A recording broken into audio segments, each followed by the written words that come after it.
অভিমানিন দেহাদির আত্মজ নিত্যবুদ্ধয় eastern দেবান ফলাকাঙ্ক্ষিন যে জীবন মৃত্যান্তে ন লভন্তে কেশবম। শাস্ত্র বলেন যে বেঁচে থেকেও মৃত, জীবন মৃত, সে কখনোই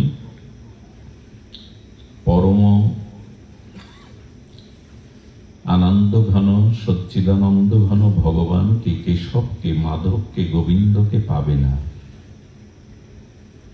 জীবন মৃত মানে জীবন আছে অথচ মৃত, নিঃশ্বাস প্রশ্বাস আছে কিন্তু মৃত।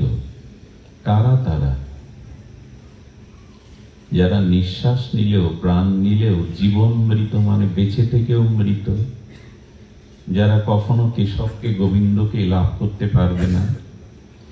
বললেন বিদ্যা ধনাগার কুল অভিমানীন, যাদের বিদ্যার অহংকার আছে, ধনের গর্ব আছে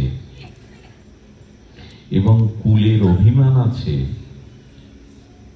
এই ধন, কুল, বিদ্যার গর্ব, অভিমান যাদের আছে, এরা কখনোই ভগবানকে লাভ করতে পারবে না। দেখুন, কাম, ক্রোধ, লোভ এগুলি কিছুটা হলেও ত্যাগ করা যায়, কিন্তু গর্ব বা অহংকার, অনেকেই কাম, ক্রোধ, লোভ সীমিত করেন, নিয়ন্ত্রণও করেন, কিন্তু গর্ব বা অভিমান এটি নিয়ন্ত্রণ করা খুব সহজ। যেমন ব্রজের গোপীগণ, তারা কুলধর্ম, বেদধর্ম, দেহধর্ম, কাম, ক্রোধের অনেক ঊর্ধ্বে, তারা সর্বস্ব ত্যাগ করে রাস রজনীতে মহারাসে গেল কিনা? কিন্তু মহারাসে সব ত্যাগ করে গেলেও তাদের সৌভাগ্যের অভিমান এলো, গোবিন্দের সঙ্গে তার কণ্ঠলগ্না হয়ে তার হাতে হাত দিয়ে আমরা নৃত্য করার ভাগ্য পেয়েছি। এই যে সৌভাগ্যের গর্ব যে এলো, রাসমঞ্চ থেকে কৃষ্ণ কি হলেন? অন্তর্ধান হলেন। কেউ কেউ সৌভাগ্য পায়, পূর্বজন্মের কর্মফলে সুকৃতিতে সৌভাগ্য পায়, কিন্তু সৌভাগ্য পেয়েও যদি কেউ গর্ববোধ করে, ভগবান বললেন তার সেই সৌভাগ্য গর্বেও আমি তার থেকে দূরে সরে যাই। এই জন্য গর্ব, অহংকার, যাদের ধনের গর্ব, বিদ্যার গর্ব, কুলের গর্ব আছে, গোবিন্দ বললেন, আর এই দেহকে যারা আমি বুদ্ধি করে, এই দেহ আমি, আত্মার অনুসন্ধান করে না, যারা, এখানে শব্দটা দিয়েছে দেহাদির আত্মজ বুদ্ধয়, দেহকেই যারা আমি মনে করে, দেহের সুখকে সুখ মনে করে, দেহের দুঃখকে দুঃখ বোধ করে, দেহেতে যাদের আত্মবুদ্ধি মানে আমি এই দেহ, এই যে আত্মবুদ্ধ যারা, নিত্য বুদ্ধি যারা, এবং তারা যে পূজা পার্বণ ধর্মকর্ম করে না তা না, যাদের বিদ্যার গর্ব আছে, ধনের গর্ব আছে, কুলের গর্ব আছে, তারাও পূজা অর্চনা করে, তারাও উপাসনা করে। কিন্তু উপাসনাটা করে কেন জানেন? নিজের কামনা, বাসনা, ভোগ বাড়াবার নিমিত্তে, আরো যেন ধনী হয়, আরো যেন সম্মানের অধিকারী হয়, আরো যাতে পদ প্রতিষ্ঠা পেতে পারি। এই জন্য বলছেন ইষ্টান দেবান ফলাকাঙ্ক্ষিন, তারা ইষ্টদেবের আরাধনা করে কিন্তু নিজের কামনা পূরণের জন্যই করে। এরা ভগবানকে পায় না, এরা প্রেম ভক্তি প্রাপ্ত হতে পারে না, এবং এরা জীবন মৃত। এই জন্য আমরা সর্বদা তো এই প্রার্থনা শিখেছি, আমাদের মধ্যে এই প্রার্থনার মন্ত্র ধ্বনি হয়, ধনং দেহি, যশং দেহি, এই তো পুত্রং দেহি। এই যে বাসনা পূরণ, এটি থাকলে গোবিন্দ প্রেম আসে না। যদি নিজের ভোগবাসনা থাকে তো তাতে প্রেম ভক্তি অন্তরায় হয়ে যায়। ভগবান এগুলি সামনে দিয়ে দেখেন।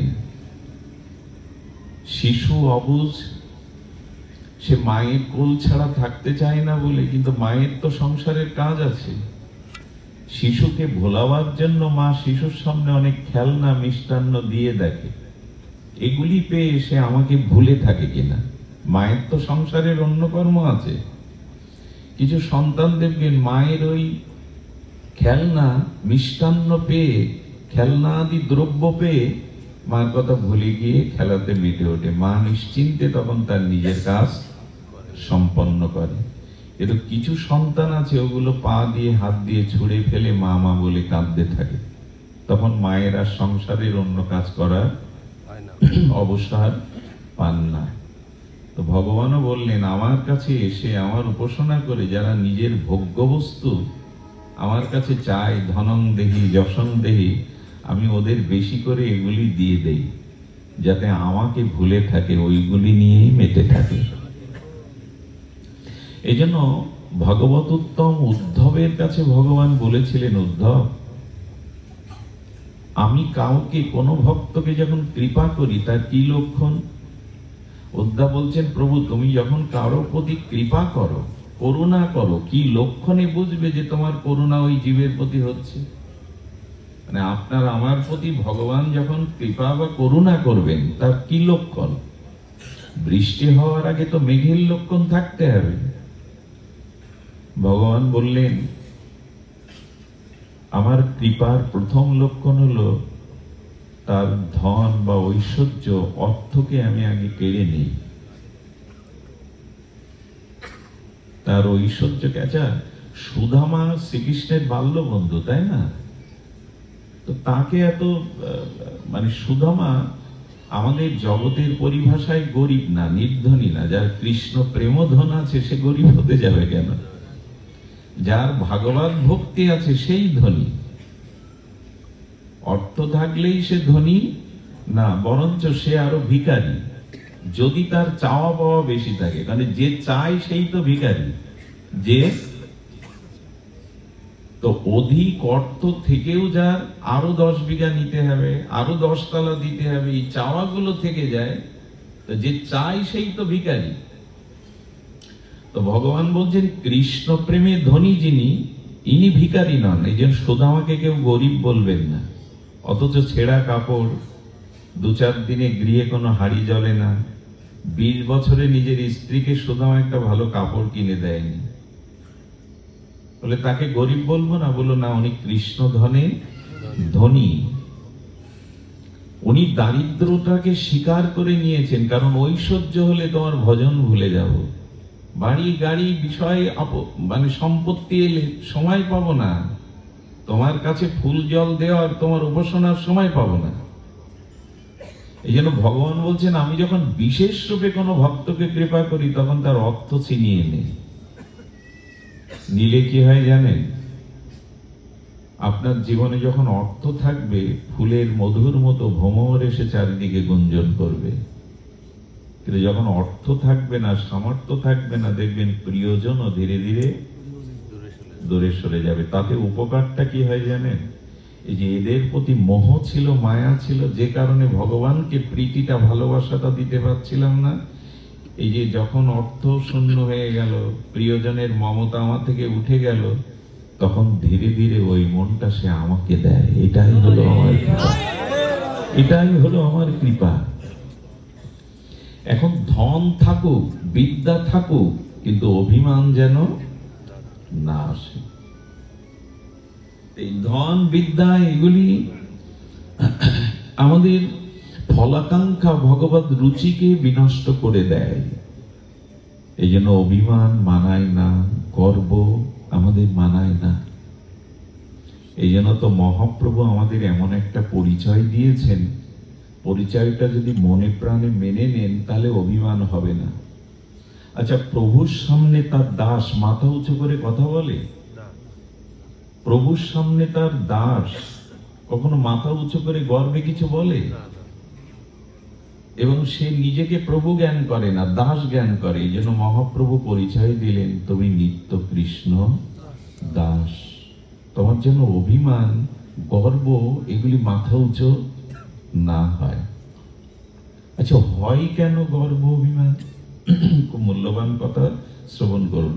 আচ্ছা, তরঙ্গের পিতামাতাকে, আত্মীয় স্বজন, বন্ধু বান্ধবকে, তরঙ্গ মানে ঢেউ, ঢেউয়ের পিতামাতা আছে, ঢেউয়ের বন্ধু বান্ধব আছে, আত্মীয় কুটুম্ব আছে।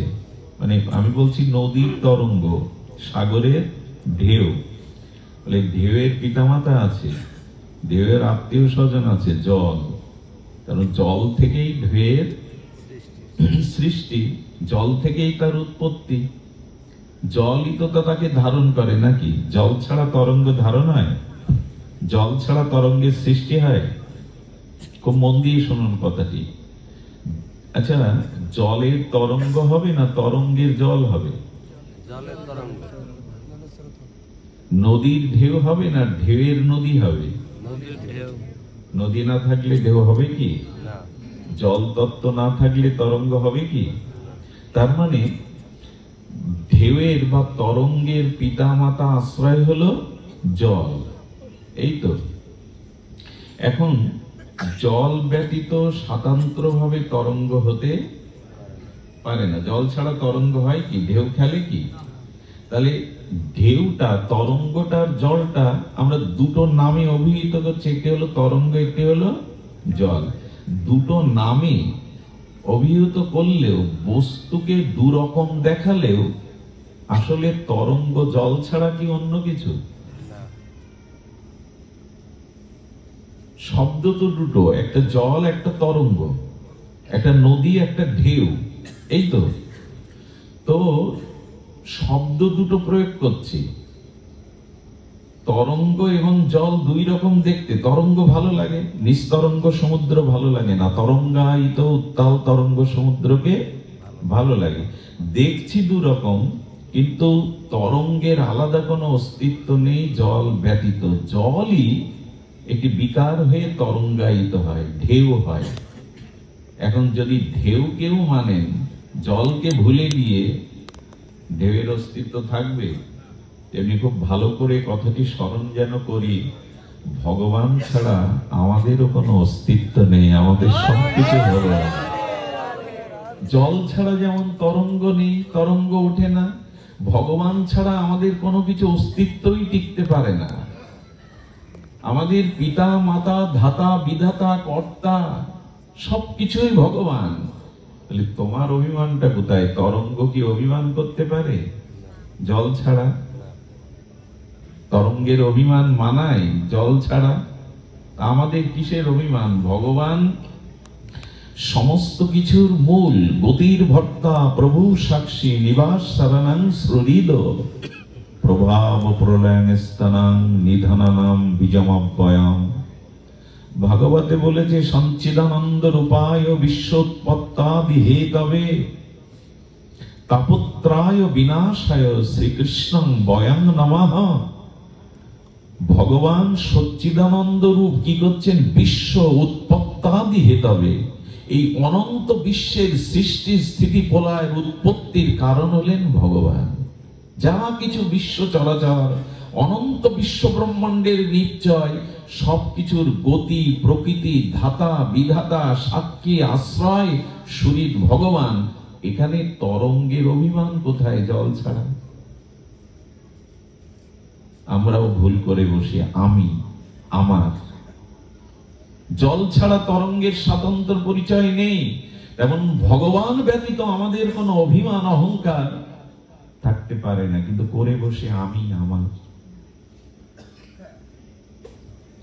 দেখুন, বাহ্যিক, এই জন্য শাস্ত্রে বলছেন, আচ্ছা, মাটির ঘট, মাটির প্রদীপ, মাটির সরা, এক একটা নাম আছে না? মাটির প্রদীপ, মাটির সরা, মাটির ধনুচি, সবকিছু আসলে আলাদা আলাদা নাম হলে ওর অস্তিত্ব কি দিয়ে তৈরি করে? ওতে তো মাটি, মাটির একটা অবস্থানকে আমি সরা বলছি। আমি প্রদীপ বলছি, মূলত তাতে কি? মাটি। তার মানে এই সৃষ্টি বিভিন্ন রূপ দেখছি আমরা, অনন্ত কোটি জীব, অনন্ত কোটি প্রকৃতি সব দেখছি, কিন্তু মূলে হলো এই যে মাটির মৃত্তিকার ঘট, মৃত্তিকার সরা, মৃত্তিকার প্রদীপ, মূলত ওতে মাটি। আলাদা রূপ দেখছি, আলাদা আলাদা ক্রিয়া দেখছি, কিন্তু মূলত সৃষ্টি হলো মাটি। এবং এই অনন্ত পৃথিবীতে অনন্ত রকমের জীব প্রকৃতি দেখছি, কিন্তু মূল হলেন ভগবান। আচ্ছা, আপনি যে গলায় চেন পরেছেন, গলার হার সোনার, কঙ্কন বা কানের দুল, এগুলো আলাদা আলাদা ডিজাইন না? হাতের একরকম, গলার একরকম, কর্ণের দুল এক এক ডিজাইনের, এক একটা নাম। মূলত ওতে কি? সোনা বলছি না তো, নেকলেস বলছি, কঙ্কন বলছি, দুল বলছি, মূলত সোনা ছাড়া কি অন্য কিছু বোঝা যায়? মা, ঘুম যেন না আসে, ভালো করে শোনো। এইটা না জানলে অভিমান যাবে না, আমার আমার যাবে না, আমিত্ব যাবে না। আর আমার আমার আমিত্ব না গেলেও কৃপা কখনো ভগবানের প্রতি সমর্পণ হবে না। যতদিন আমি আমার আছে, যতদিন স্বাতন্ত্র গর্ব অভিমান আছে। আসলে সোনার দুল, সোনার বালা, সোনার কঙ্কন, যাই নাম দেই, যেমন করে দেখায়, ওগুলো যদি আবার গিয়ে স্বর্ণকারের কাছে গিয়ে গলান না অ্যাসিডে, রূপ নেবে কি? সোনা থেকেই ওগুলো নির্মিত হয়েছিল, হস্তশিল্প দিয়ে, আপনার রুচি দিয়ে, অভিরুচি দিয়ে, আবার একটু গলালেই সোনা। এ বিশ্ব ব্রহ্মাণ্ড একদিন ভগবানের থেকে উৎপত্তি হয়েছে। আবার সব ওই যে নেকলেস গুলো, কঙ্কন গুলো গলালে যেমন আবার সোনার দলা হয়ে যায়, তেমনি পৃথিবী আবার একদিন যার থেকে সৃষ্টি হয়েছিল উৎপত্তি, সেখানেই আবার নিষ্পত্তি হবে। মাঝখানে আমাদের এত অভিমান কেন? এত আমি আমি কেন? আমার কেন? এই বোধ কেন? এটা আমাদের বেদান্ত দর্শনের, গীতা দর্শনের মূল কথা। তুমি কর্তা নও, তুমি কোনো কিছুর কর্তৃত্ব তোমার হাতে নাই। এভাবে ভাবলে না, শুধু মন্দিরে আপনি ঈশ্বরকে দেখবেন না, তখন দেখবেন সবখানেই তো তার অস্তিত্ব। আচ্ছা, মাটির ঘটের মধ্যে বাইরে মাটি না ভেতরে মাটি? মাটির একটা ঘট, তার ভেতরে মাটি না বাইরে মাটি? মাটি দিয়ে সৃষ্টি বস্তুত্ব, ভেতরে বাইরে মাটিই থাকবে।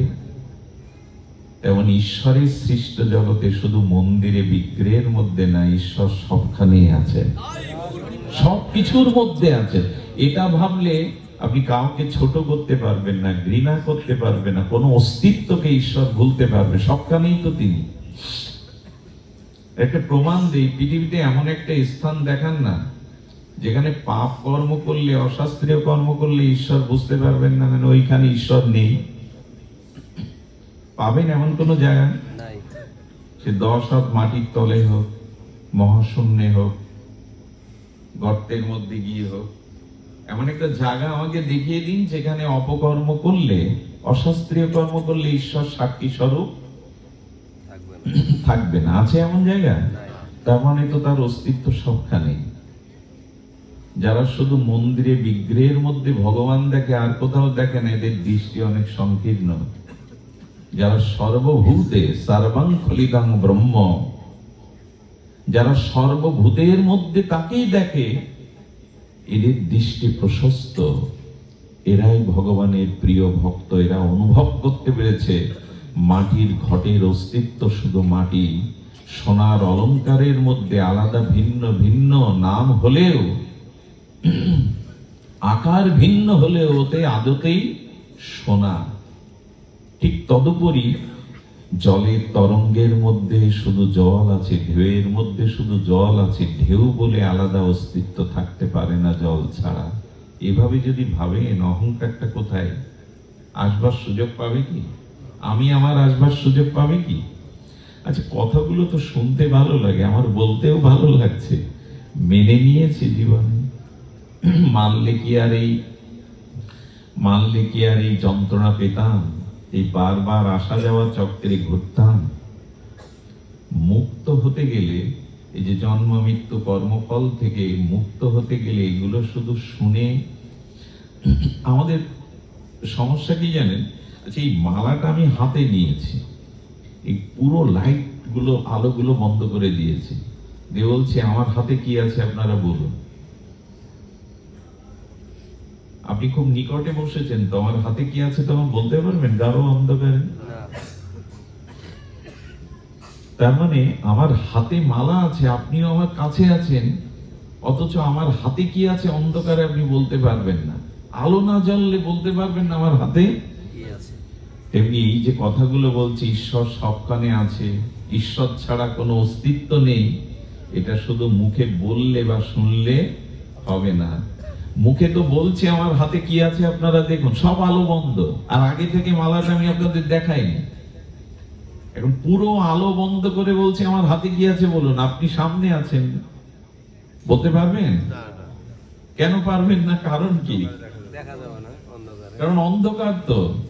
তেমন ঈশ্বর সবখানে আছেন, ঈশ্বর আমার মধ্যে আছেন। দাদা বসুন। সবখানে আছেন, আমার মধ্যে আছেন, ঈশ্বরের অস্তিত্ব ছাড়া কোনো অস্তিত্ব নেই। এসব শুনছি, বলছি, ভালো লাগছে শুনতে, অথচ উপলব্ধি করতে অনুভূতি আসছে না, কারণ আলো জ্বলেনি। কথাটা দুইবার বলতে ইচ্ছা করছে, যাতে কথাটা আমাদের হৃদয়ে যায়। ঈশ্বর আছেন, আমার হৃদয়ে আছেন, সবখানে আছেন, সবার মধ্যে আছেন, তার অস্তিত্ব ছাড়া কিছু অস্তিত্ববান হতে পারে না। এসব কথা শুনছি কতদিন ধরে, কিন্তু আলো জ্বলেনি, যে কারণে কথার উপলব্ধি আসেনি। বোঝা যাচ্ছে মা? শোনাতে বলাতে কিছু হবে না, উপলব্ধিতে হবে। আলো জ্বালতে হবে, তবে আমার হাতে কি আছে আপনি দেখতে পাবেন, বলতে পারবেন।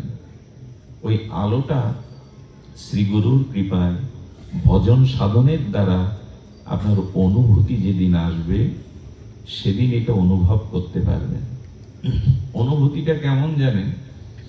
চোর তার ছেলেকে গুরু আশ্রমে পাঠিয়েছে বিদ্যা শিক্ষার জন্য। সে গুরুকুলে পাঠিয়েছে। চোরের ছেলে চোর হোক, চোর এটা চায় না। চোর চায় ছেলেটা ভালো হোক, মানুষ হোক, ভদ্র হোক। ছেলে বাড়ি এসেছে, আবার গুরুকুলে ফিরে যাবে, গুরুদেবের জন্য কি নিয়ে যাবে, তো নারিকেল চুরি করতে উঠেছে গাছে। ছেলেকে বলছে কেউ এলে সতর্ক করিস।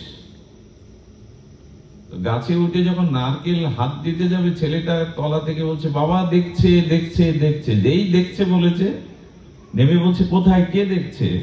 বলে গুরু মহারাজ বলেন আমরা যা কিছু করি তা ভগবান দেখেন, ভগবানই তো দেখছে।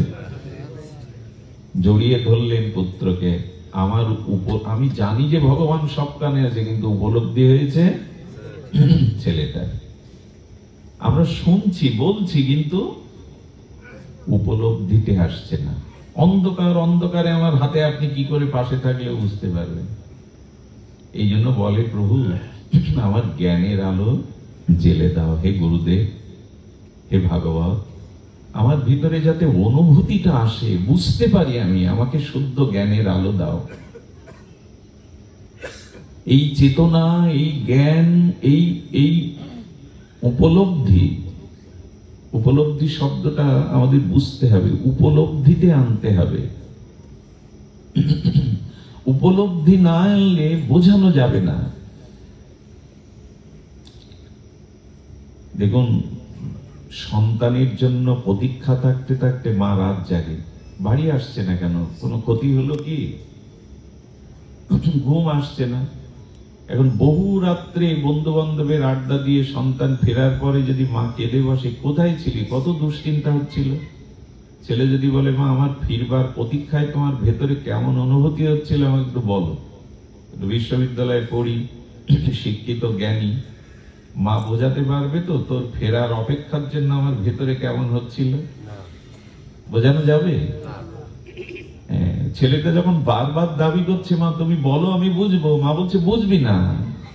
বলে মা কোনো কালেই বুঝবো না। বলো বুঝবি যেদিন তুই আমার ভূমিকায় দাঁড়াবি, তুই কারো সন্তানের পিতা হবি, সন্তান ঘরে ফিরতে অপেক্ষা করলে তখন আমার অনুভূতিটা তোর হৃদয়ে বাজবে। ভাষা দিয়ে বোঝানো তেমনি ভজন সাধন উপলব্ধি শুধু বলে কয়ে বোঝানো যায় না। এটা শ্রীগুরু কৃপায়, ভাগবতের কৃপায় যেদিন অনুভূতি হবে, সেই অনুভূতিতে বুঝতে পারবেন আপনি। এখানে আসতে হয় কেন, সঙ্গ করতে হয় কেন, হরিকথা উপলব্ধি যাতে হয়, জ্ঞানের আলোটা যাতে, দিব্য জ্ঞান যাতে হৃদয়ে প্রকাশ হয়। এজন্য আমাদের উপলব্ধিতে আসতে হবে। উপলব্ধি, শুনুন, সুন্দর কথা বললে সবার ভালো লাগে, কিছু অপরাধ নেবেন না। মায়েদের বিশেষ করে যদি বলেন, মা তোমাকে খুব সুন্দর দেখাচ্ছে, এই একটা কথাই যথেষ্ট। মায়েদের যদি খুশি করতে চান, মায়েদের এই প্রসন্ন করতে চান, মা তোমাকে খুব লক্ষ্মীর মতো দেখাচ্ছে, ব্যাস। শুনতে ভালো লাগে, সুন্দর হওয়াটা উপলব্ধির বিষয়। কোনো 70 বছরের বুড়োকে যদি বলেন আপনার বয়স ঠিক মনে হয় না, আপনাকে 50-এর মতোই লাগছে, তার ভালো লাগবে, ভেতরে ভালো লাগবে, বাইরে স্বীকার না করলেও ভেতরে ভালো লাগে। প্রশংসা কথা, মিষ্টি কথা, এসব তত্ত্ব কথা ভালো লাগে, ভালো লাগাটা যথেষ্ট না, উপলব্ধি আসতে হবে। উপলব্ধিটা অল্প কথায় হয়ে যায়। মনে আছে তো সেই লালাবাবু জগৎ ছেটের কীর্তন টীর্তন তো আপনারা শোনেন। একটা শব্দ কানে গিয়েছিল, বেলা গেল বাসনায় আগুন দেবে না। উনি মানে বাবা বাসনা পোড়ায়, ছাইটাই কি তৈরি করে, ছোট বালিকাটি কন্যাটি বলছে বাবা বেলা তো গেল বাসনায় আগুন দেবে না। কথাটা লেগে গেল, আমারও তো আয়ু সূর্য ডুবে গেল, আমারও তো আয়ু গেল, আমি এখনো বাসনার ঘরে তো আগুন দিলাম না। এক কথায় হয়ে গেল। উপলব্ধিটা হলো ওই রকম, একটা কথায় আপনার জীবনে মর্মার্থ এনে দিতে পারে। এই জন্য নিবেদন করব, হরি কথা শুধু কথা নয়, যেন উপলব্ধিতে আসে। যারা দেরি করে এসেছেন তারা হয়তো কথার সূত্রটা শুনতে পাননি, তবু বলবো, মৃত্তিকার ঘটের মধ্যেই শুধু মাটি, সোনার নানাবিধ অলঙ্কারের মধ্যেই যেমন সোনা, তরঙ্গ অর্থাৎ জলের ঢেউয়ের মধ্যে যেমন শুধু জল, তরঙ্গ বলে আলাদা কিছু নাই, দেখালেও ওটা জল, তেমনি বিশ্বের সকল কিছুর অস্তিত্বের মূলে ভগবান। আমি বা আমার বলে এখানে কোনো কিছুর অস্তিত্ব, এটাই উপলব্ধিতে যেন আসে। মা তোমাকে লক্ষ্মীর মতো দেখাচ্ছে, ভালো লাগলে হবে না। বাবা আপনার বয়স তো 70 না 50-এর মতো দেখাচ্ছে, আপনি সহজে বৃদ্ধ হবেন না। কথাগুলো ভালো লাগা এক জিনিস, উপলব্ধি আর এক জিনিস, যেন উপলব্ধিতে আসে আমার অস্তিত্ব। উপলব্ধি মানে কি জানেন, জগতের সম্বন্ধটা তো অনেক, আমাদের ব্যবহারিক জগতে, সাংসারিক জগতে আমাদের সম্বন্ধ অনেক, সম্বন্ধ আমাদের কম নয়, কিন্তু মূল সম্বন্ধটাই তো হারিয়ে বসেছি। এই ভাগবতের সাথে আপনাদের এত সম্বন্ধ কেন? কালকের বলা একটু প্রবচনের কথা তুলে ধরি, কি অত অংশ ভালো লাগছে, কথাটি উপলব্ধিতে আসছে, তার কিছুটা আপনাদের ভেট বা উপহারের জন্য দেই। আচ্ছা, ভালো করে কথাটি ধ্যান দিয়ে শুনবেন। আমাদের ঔষধের সাথে রোগীর কি সম্পর্ক? ঔষধের সাথে রোগীর কি সম্পর্ক? রোগীর সম্পর্ক ঔষধের সাথে এই জন্য যে ঔষধটা তাকে, রোগটাকে নিরাময় করবে, এই তো। এখন যদি বলি হরি কথার সাথে আপনাদের কি সম্পর্ক? এই যে ভাগবত কথা, হরি কথা, এর সাথে কি সম্পর্ক? বলো, রোগের সাথে যেমন ঔষধের সম্পর্ক, হরি কথার সাথে আপনাদের সম্পর্ক হলে এতে ভবরোগ সারে, এতে কামড়ে রোগ চলে যায়। ঔষধ ছাড়া রোগ, সম্পর্ক করতে হবে তো। আচ্ছা, ঔষধ হাতে নিয়েছেন, দেখছেন, ঔষধের নাম পড়ছেন, রোগ যাবে? যাবে কি? সম্বন্ধটা তো হতে হবে, ঔষধটা তো পাকস্থলীতে, ঔষধের সাথে রোগীর ওতপ্রোত সম্বন্ধ হলেই রোগ নিরাময়, যথার্থ ঔষধ হলে। হরি কথা যদি শুধু বাইরে বাইরে না নিয়ে ভেতরে নিতে পারেন, তখন রোগের সাথে ঔষধের যে সম্পর্ক রোগ নিরাময়ের, তেমনি হরি কথার সাথে সম্পর্ক যদি হৃদয়ের হয়, এখানে ভবরোগ ও মুক্তি পেয়ে যাবে। তবে ঔষধ আর রোগীর মধ্যে আর একজনকে থাকতে হয়। কি থাকতে হয়? ডাক্তার। এমনি এমনি ওষুধ খেলে কিন্তু, তার মানে এই তিনে এক, একে তিন। ডাক্তার থাকতে হবে, রোগী থাকতে হবে, ঔষধ থাকতে হবে। ঠিক ভাগবত ভজন সাধন আমরা রোগী, ভবরোগের রোগী, অনেক জন্মের কামনা বাসনা দুর্বাসনার রোগী আমরা। এটাকে ভবরোগ বলে, ভবব্যাধি বলে। এই তো বারবার এই জগতে জন্ম মৃত্যু আসা যাওয়া ভবব্যাধি। এখন এর ঔষধও আছে, হরিনাম হরিকথা ভগবত ভজন। ডাক্তার হলো শ্রী গুরু বৈষ্ণব ভক্তজন। দিনের সাথে সমন্বয় থাকতে হবে, তবেই রোগ যাবে। হয়েছে কি সম্বন্ধ? আচ্ছা, এবার আরেকটা প্রশ্ন করি, জিজ্ঞাসা করি, ক্ষুধার সাথে খাদ্যের কি সম্পর্ক? ক্ষুধার সাথে খাদ্যের কি সম্পর্ক? আচ্ছা, ক্ষুধা যদি ঈশ্বর না দিতেন আমাদের, খাদ্যের সন্ধান কেউ করতো? ক্ষুধা এলেই তো খাদ্যের সন্ধান কেন? তার মানে ক্ষুধার সাথেই খাদ্যের সম্পর্ক। ক্ষুধা আছে বলেই খাদ্যের প্রয়োজন। এই তো কারণ ক্ষুধা নিবৃত্তি করে খাদ্যই, খাদ্য দ্বারা ক্ষুধাটা নিবৃত্তি হয়। তাহলে আমরা জানলাম, এগুলো খুব ভালো জানি আমরা। আচ্ছা, খাদ্যের সাথে ক্ষুধার সম্বন্ধটা কেউ জোর করে করিয়েছে আপনার? গা ধাক্কা দিয়ে, ঠেলে ঠুলে, প্রেরণা দিয়ে, আপনাকে খুব প্রশংসা করে করে প্রেরণা দিয়ে ঠেলে ঠুলে জোর করে করিয়েছে? ক্ষুধা লাগলে কেউ জোর করে খাদ্যের সাথে সম্বন্ধ করায়? এটা ভালো বুঝি, ওখানে জোর খাটাতে হয় না, উপদেশ লাগে না। ক্ষুধা লাগলেই খাদ্যের অনুসন্ধান করে। আমি বলি কি, ক্ষুধা দুই প্রকারের। একটা যেমন দেহের ক্ষুধা, অন্ন জল সবজি প্রসাদ, আমাদের আত্মারও একটা ক্ষুধা আছে। ওইখানে কেন এত জোর করতে হয়? আমাদের আত্মার একটা ক্ষুধা আছে, তবে সেটা সবজি অন্ন জল না, আত্মা চাই ভগবানের নাম হরি কথা, ভগবানের ভজন। এইখানে কেউ কিন্তু এই জন্য আসেননি আমাকে বসিয়ে বেশ পেট পুরে খেতে দেবে। এখানে এসেছেন আত্মার ক্ষুধা। আত্মার যে ক্ষুধা, হরি কথা হরি নাম, এটি আস্বাদনের জন্য। এত টাকা ব্যয় করে, শ্রম করে, এত পথ ক্লান্ত হয়ে কেন এসেছেন? সবার গৃহেই তো ভগবান দুমুঠো অন্নের সংস্থান করেছেন। এখানে মনের ক্ষুধা, আত্মার ক্ষুধার জন্য এসেছেন হরি কথা। এতে এত জোর করতে হয় কেন মানুষের? জগতের ক্ষুধার সাথে খাদ্যের সম্পর্কে কেউ প্রেরণা দেয়নি, জোর করেনি, উপদেশ দেয়নি, ওটা স্বাভাবিক।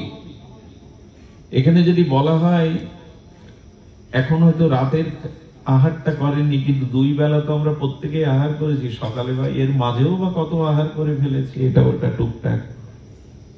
আহার করতে কারো বলে দিতে হয় না, প্রেরণা দিতে হয় না, অথচ আত্মার খাদ্য ভগবানের নাম ভগবত উপাসনা, সেখানে কেন এত বলে কয়েও হচ্ছে না? তার মানে কি জানেন, ক্ষুধা না থাকলে যেমন খাদ্যের অন্বেষণ করতো না, খাদ্যের কথা মনেও পড়তো না, তেমন যতদিন হৃদয়ে ক্ষুধা না জাগবে আত্মায়, ততদিনে আপনি ভগবানের নাম রূপ লীলা খোঁজ করবেন না।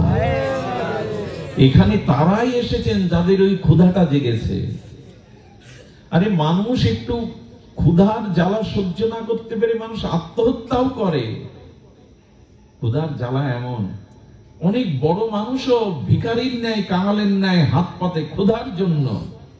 আত্মার ক্ষুধা যদি জাগতো, তাহলে ভগবানকে, ভগবানের উপাসনা, ভগবানের নামের, কারণ ক্ষুধার সাথে খাদ্যের ওতপ্রোত সম্পর্ক, বলে কয়ে জোর করে কেউ করেনি, ওটা স্বাভাবিক। যেমন আমাদের ভেতরের ক্ষুধা যদি আত্মক্ষুধা থাকতো, বলা লাগতো না, জোর করা লাগতো না। ওই ক্ষুধা নিবৃত্তির জন্য আমরা ভগবানের নাম রূপ সর্বদাই গ্রহণ করতাম। খাদ্যের সাথে ক্ষুধার সম্পর্ক জোর করে নাই, কিন্তু আত্মার ক্ষুধাটা আমাদের জাগেনি। খুব ভালো লাগে যখন আপনারা আসেন হরিকথায়, ভালো লাগে এই জন্য, প্রসন্ন হয় এই জন্য, ভগবান আনন্দিত হয় এই জন্য, আপনাদের মূল ক্ষুধাটাই জেগেছে। আত্ম ক্ষুধা যদি না জাগে তো জল তো সবখানেই আছে, পিপাসা না লাগলে জলের সন্ধান কে করবে গো? আগে তো পিপাসা আছে, পিপাসার সাথে জলেরও তো একই সম্পর্ক। যদি পিপাসা না দিতেন ভগবান তো জলের খোঁজ করা লাগতো না। তেমন কবে ভগবানের পিপাসা জাগবে? তার নাম রূপ লীলা শ্রবণ কীর্তনের পিপাসা জাগবে। এটি জাগলেই সে সন্ধান করবে, সে খোঁজ করবে। এই জন্য শাস্ত্রে বলছেন ক্ষুধার সাথে খাদ্যের সম্পর্ক, সম্বন্ধটা তেমন এখন প্রশ্ন হচ্ছে, এই সম্বন্ধগুলো যেমন ওতপ্রোত, তেমন ভগবানের সাথে আমার সম্বন্ধটা ওতপ্রোত। 700 সম্বন্ধ ভগবানের সাথে আমার, চিরন্তন সম্বন্ধ। এই জন্য অনুরোধ করব, আত্মার ক্ষুধা জাগান। তবে ক্ষুধা কখন জাগে জানেন? লোভ কখন জাগে জানেন? বাজারে পাল মিষ্টান্ন ভান্ডারে হয়তো মিষ্টান্ন সাজানো, আপনি আসছেন সামনে দিয়ে, আচ্ছা আলমারির মধ্যে মিষ্টি দেখলে লোভ যে জাগে না তা না, কিন্তু ওই লোভ বেশি জাগে কি? পথচারী যখন দোকানের মধ্যে সাজানো দেখে লোভ খুব জাগে কি? কিন্তু লোভ কখন জাগে জানেন? যখন আমার সামনে বসে, একদম সামনে বসে ওটা আপনি জিহ্বায় আস্বাদন করেন, তখন লোভ সামলানো বড় মুশকিল হয়ে পড়ে। তো এই আত্মক্ষুধা কবে জাগবে জানেন? ভগবানকে জানার আস্বাদনের পিপাসা কবে জাগবে জানেন? ওই যে আমার সামনে বসে মিষ্টান্নটাকেও জিহ্বায় দিলে, রস আস্বাদন করলে তখন লোভ সামলানো দায় হয়ে পড়ে। তেমনি যার লোভ জেগেছে সেই সাধুর কাছে, সন্তের কাছে, মহাভাগবতের সামনে বসে তার মুখে যখন এই লোভময় হরি কথা শ্রবণ কীর্তন করবেন, এই রসের কথা, ভাবের কথা, তখন আপনারও লোভ জাগবে, লোভ জেগে যাবে। আমিও যদি এভাবে একটু ভজন করতে পারতাম, আমিও যদি তাকে এভাবে আরাধনা করতে পারতাম। লোভ জাগাবার এটাই উপায়। যার লোভ জেগেছে, যে ওটি আস্বাদন করছে, তার সামনে গিয়ে বসতে হবে। শিশু কিছু খেতে চায় না, কিন্তু আপনি ওর সামনে কিছু খাবেন, ও হাত বাড়িয়ে দেবে, দেবে কিনা? আপনি যখন খাবেন, ওর গালে দিতে গেলেও খাবে না, কিন্তু আপনি যখন খাবেন তখন ও হাত বাড়িয়ে দেবে। এই জন্য সাধুগুরু বৈষ্ণবের সঙ্গে কেন যেতে হয়, হরি কথায় কেন যেতে হয়? যার লোভ জেগেছে তার সামনে বসলে ওই লোভটা আমার ভিতরেও জেগে যাবে। এই জন্য আপনাদের এইটুকু শুধু আমরা জানাতে চেষ্টা করছি, ক্ষুধা বাড়ান। ক্ষুধার সাথে খাদ্যের সম্পর্ক, তেমন আত্ম ক্ষুধার সাথে ভগবানের নাম রূপ লীলা সম্বন্ধ করে নিন। আর এই জগতের যে সম্বন্ধ, দেখুন একটি জিনিস বলি, আমরা কি অপূর্ব কথা দেখুন। আচ্ছা, আমার জীবনে দিনটা অতিবাহিত হয় কয় ঘন্টায় সীমাবদ্ধ? দিন রাত 24 ঘন্টা। 24 ঘন্টা কোনো বস্তুই কি সবসময় আমি সাথে রাখি? বাড়ি হোক, স্ত্রী হোক, পুত্র হোক, দোকান হোক, টাকা হোক, অফিস হোক, রাখি কি? 6-7 ঘন্টা ঘুমে ওদের ছেড়ে থাকি, তখন তো নিজের শরীরও ছেড়ে থাকি, শরীরের কথাও। বাড়িও কি যখন অফিসে যায়, দোকানে যায়, বাড়ি সাথে যায়? সিন্ধুক সাথে যায়? বউ ছেলে মেয়ের সাথে যায়? ছেড়ে তো থাকতে হয়। এদের সাথে কত সময় এখন ব্যস্ত জীবন, মানুষের নাগরিক জীবন, ব্যস্ত জীবন, বউ ছেলে মেয়েকে সময় দেওয়ার সময় এখন খুব মানুষের কম। কিন্তু এত 6 ঘন্টা 7 ঘন্টা ঘুমিয়ে থাকি, সব ভুলে থাকি, বাণিজ্যে থাকি, অফিসে থাকি, কর্মে থাকি, এদের সাথে খুব বেশি সময় দিতে পারি না। কিন্তু আমার স্ত্রী আছে, পুত্র আছে, বাড়ি আছে, ব্যাংক ব্যালেন্স আছে, এগুলো কি ভুলি? দূরে সরে গেলেও কি ভুলে যায়? একটু কথা বলবেন। কখনো ভুলি না। কারণ কি জানেন? এদের সাথে সম্বন্ধটা অস্তিত্বে মিশিয়ে নিয়েছেন। আমি বিবাহিত, আমার পুত্র আছে, আমার কন্যা আছে, আমার বাড়ি আছে, টাকা আছে, আমার সাথে এদের সম্বন্ধটা আপনার খুব গাঢ়ভাবে করে নিয়েছেন। আমার বাড়ি, আমার টাকা, আমার স্ত্রী, আমার পুত্র। এই জন্য আচ্ছা 2 বছর বিদেশে যে যায় বউ ছেলে মেয়ে রেখে, সেও কি ভুলে যায় যে আমার বউ ছেলে মেয়ে নাই? যে বেশি মনে পড়ে। এত দূরে সম্পর্ক নেই, তাকে চোখে দেখছো না, কিন্তু সম্বন্ধটা মনে থাকে কিনা? ভগবান বললেন আমাকে দেখো আর না দেখো, আমার থেকে দূরে নাই তুমি, আর আমি তোমার হৃদয়ে রয়েছি, কিন্তু আমাকে তোমার মনে পড়ে না কেন জানো? আমার সাথে সম্বন্ধটা তুমি অটুট করনি। যেমন বিয়ে করে স্ত্রীকে স্বীকৃতি দিয়েছ, আমাকে ওভাবে স্বীকৃতি দাওনি, নাহলে নানান কাজের মধ্যেও তুমি আমি ভগবানের, ভগবান আমার, এই কথা তুমি বলতে না। বোঝাতে পারলাম না কথাটা? খুব মার্মিক কথা। সব সময় এরা আমার সাথে থাকে না, কিন্তু মনে থাকে আমার স্ত্রী আছে, আমার পুত্র আছে।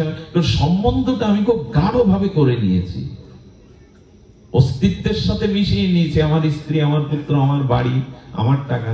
ভগবান বলেন কি ওই রকম অস্তিত্বের সাথে আমাকে মেশাও না, তাহলে নানান কাজের মধ্যে থাকলেও তুমি ভুলে যাবে না। আচ্ছা, এটা না হোক, কোন স্ত্রীকে যদি কেউ ডিভোর্স বা তালাক দেয়, একই গ্রামে বিয়ে করেছিল, তালাক কোর্ট থেকে সেপারেট হয়ে গেল, তো ওই স্ত্রী ওই গ্রামে থাকে, স্বামীও ওই গ্রামে থাকে, কিন্তু শুধু সম্বন্ধটা কোর্ট থেকে বিচ্ছিন্ন হয়েছে। তখন কি দেখা হলো? মাঝে মাঝে তো দেখা হয় রাস্তায়, বাজারে। তখন কি আর আগের মতো ওই ভাবটা কাজ করে না? সেও তো আছে, আপনিও আছেন, কাজ করে না কেন বলুন তো? সম্বন্ধটা ছিন্ন করেছেন। গোবিন্দ বললেন কি, সংসার থাকে থাকুক, এদের সাথে ওঠা বসা করো করো, কিন্তু এদের সাথে সম্বন্ধটা চিরন্তন না মনে করে আমার সাথে করো। যদি মনে করো এরা কেউ আমার নয়, আমি এদের কেউ নই, কিছুদিনের দায়িত্ব আমার উপরে ওদের, তাহলে ওরা সামনে থাকলেও, দেখা হলেও, যেহেতু মনে করো ভগবান ছাড়া এই জগতে আমার কেউ আপন নয়, এরা দায়িত্ব আমার উপরে, আমি এদের কাছে ঋণী, তখনই সামনাসামনি দেখা হলে, তালাকপ্রাপ্ত স্ত্রীকে দেখলে, ছাড়াছাড়ি স্ত্রীকে দেখলেও কিন্তু আগের অনুভূতি আসে না, কারণ সম্বন্ধটা আপনি মন থেকে সেভ করেছেন। ভগবান বললেন থাকো এদের মধ্যে, কিন্তু এদেরকেই না হলে আমার হবে না, এরাই আমার জীবনের সব, এটা মনে না করে থাকো, তাহলে দেখবে দেখলেও আসক্তি। কত সুন্দর করে বুঝিয়েছেন আচার্যরা, কিন্তু আমরা বুঝলাম কি? ওই যে বললাম, আলো নিভিয়ে দিয়ে এখন হাতে আমি কিছু ধরলে দেখতে পাবেন না, আলো জ্বলেনি, অনুভূতি জ্বলেনি। এগুলো অনুভূতির বিষয়। এই জন্য আমাদের এই জগতে কোনো কিছু স্থায়ী নয়। নিদ্রা স্থায়ী নয়, আহার স্থায়ী নয়, সম্বন্ধ স্থায়ী নয়, কোনো কিছুই জগতে। সুখটাও স্থায়ী নয়, দুঃখটাও স্থায়ী নয়। এমনকি এখন যদি বলেন হরিকথা খুব ভালো লাগছে, এটাও স্থায়ী নয়। ভালো লাগার নাম করে যদি আমি আরো 4 ঘন্টা বসাই, পারবেন না, মনে মনে আমার প্রতি অখুশি হয়ে যাবে, পেছন থেকে উঠতে শুরু করবে, কারণ এটাও স্থায়ী না। স্থায়ী একমাত্র ভক্তি আর ভগবান, স্থায়ী একমাত্র ভক্তি আর ভগবান। জগতে কারো সুখ স্থায়ী হয়েছে কখন? আপনি যত কিছুই হন, বার্ধক্য এড়াতে পারবেন, বৃদ্ধ হবেন না, এরকম হবে কি? এই জন্য কোনো কিছু স্থায়ী নয়, স্থায়ী একমাত্র ভগবান, ভগবান এবং তার ভক্তি। এখন আসুন আমরা ভগবানের সাথে আমাদের আজকে অনেক দার্শনিক কথা হয়ে গেল, এগুলো প্রয়োজন আমাদের এই জন্য যে সম্বন্ধটা মনে করুন। জগতের স্থায়িত্ব নয়, এই জগৎ কোনো কিছুই স্থায়ী নয়, কোনো কিছু স্থায়ী নয়। রূপ, যৌবন, অর্থ, ক্ষমতা, পদ, প্রতিষ্ঠা, এই বিশ্ব সংসার অস্থায়ী, স্থায়ী নয়। এই জন্য এখানে কোনো কিছু আঁকড়ে ধরলে স্থায়ী ভাবে আপনি আঁকড়ে ধরে থাকতে কেন? তবে ছেড়েই যদি দিতে হয়, স্থায়ী যদি না হয়। এই জন্য দুঃখকেও যেমন খুব গুরুত্ব দিও না, সুখটাকেও গুরুত্ব দিও। থাকবে না তো অস্থায়ী, সুখ কি থাকে নাকি সবসময়? দুঃখও চিরদিন থাকে, যা চলে যাবে, যেটা শাশ্বত সত্য, স্থায়ী নয়, তাকে জড়িয়ে ধরার কি আছে? জল হাতের মুঠোয় বদ্ধ করে রাখতে পারবেন? জলকে হাতের মুষ্টিবদ্ধ করে রাখতে পারবেন? সংসারের কোন বস্তুই আপনি মুষ্টিবদ্ধ করে। মাইকেল জ্যাকসনের কথা মনে আছে? প্লাস্টিক সার্জারি করেছিলেন কোটি কোটি টাকা ব্যয় করে, কালো রূপ ঢেকে দিয়ে। শেষে মৃত্যু রহস্যটাও উন্মোচন হলো না। আত্মহত্যা করলো কি কেউ ঔষধ খাইয়ে মারলো? মরতে তো হলো। কোটি কোটি ডলার দিয়ে রূপ ঢেকে কি হবে? কোনো কিছু স্থায়ী নয় এখানে, তুমি যত বড়ই হও। পদ, প্রতিষ্ঠা, সুখ, দুঃখ, এ জগতের কোনো কিছু স্থায়ী নয়। মুষ্টি করে জল ধরে রাখবে কি করে তুমি?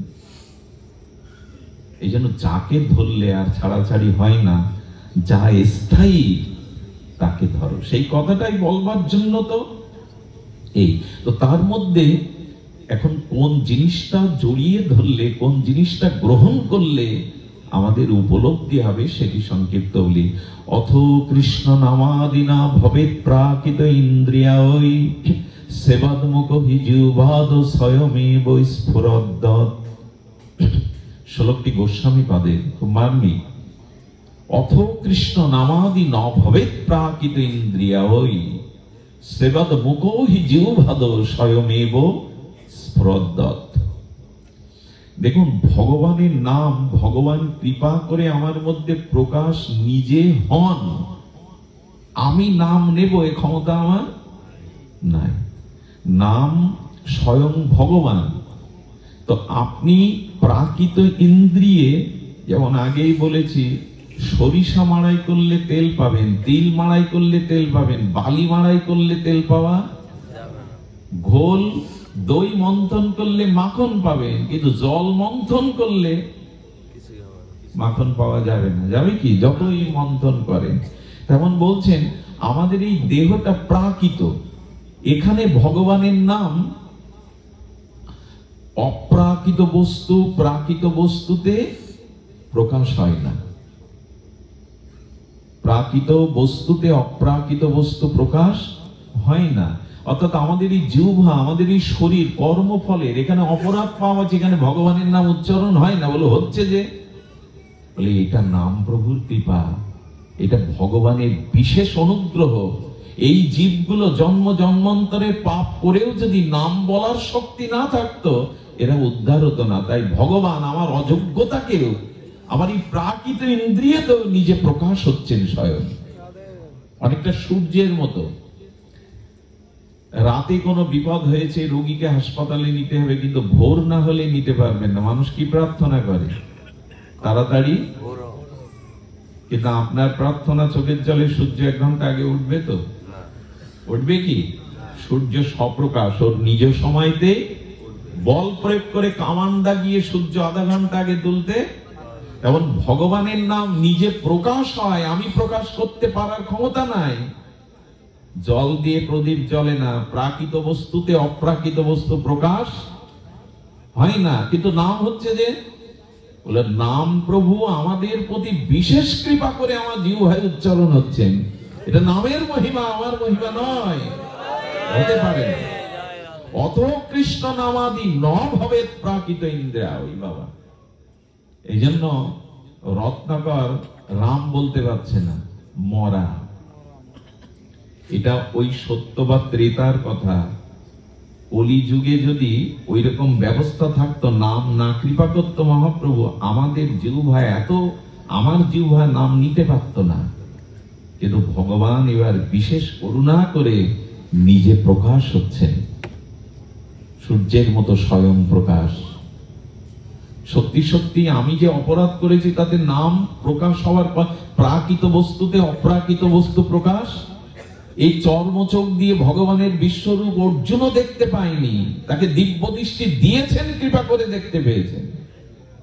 প্রাকৃত বস্তুতে অপ্রাকৃত বস্তু প্রকাশ। জলের মধ্যে জীবাণু আছে কিনা অনুবীক্ষণ যন্ত্র ছাড়া দেখা যাবে খালি চোখে?